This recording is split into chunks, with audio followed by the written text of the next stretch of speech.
മഴ കൊണ്ട് കുളിരണിയേണ്ട കർക്കിടക മാസത്തിൽ ഇത്തവണ അനുഭവപ്പെടുന്നത് അസാധാരണമായ ചൂട്. ഇടവിട്ടുള്ള മഴയ്ക്ക് പിന്നാലെ ശക്തമായ വെയിലും ഉയർന്ന ഈർപ്പവും അനുഭവപ്പെടുന്നതോടെ ഉഷ്ണവും ഈർപ്പവും കലർന്ന കാലാവസ്ഥയാണ് അനുഭവപ്പെടുന്നത്.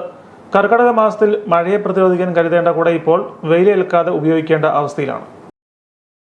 മഴക്കാലത്തിൻ്റെ പ്രതീകമായ കർക്കിടക മാസത്തിൽ ഇത്തവണ അസാധാരണമായ ചൂട് അനുഭവപ്പെടുന്നത് ജനജീവിതത്തെ പ്രതികൂലമായി ബാധിക്കുന്നു. രാവിലെ മുതൽ തന്നെ കനത്ത വെയിൽ അനുഭവപ്പെടുന്നതിനാൽ പുറത്തിറങ്ങുന്നവർ കുടയുമായി സഞ്ചരിക്കുന്ന കാഴ്ചയാണ് നഗരത്തിലും ഗ്രാമപ്രദേശങ്ങളിലും പതിവാകുന്നത്.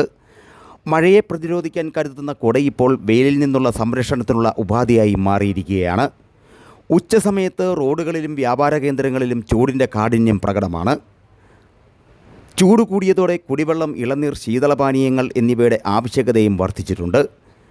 കാലാവസ്ഥയിലെ ഈ വ്യതിയാനം കൃഷിമേഖലയും പ്രതികൂലമായി ബാധിക്കുന്നതായി കർഷകർ ചൂണ്ടിക്കാട്ടുന്നു.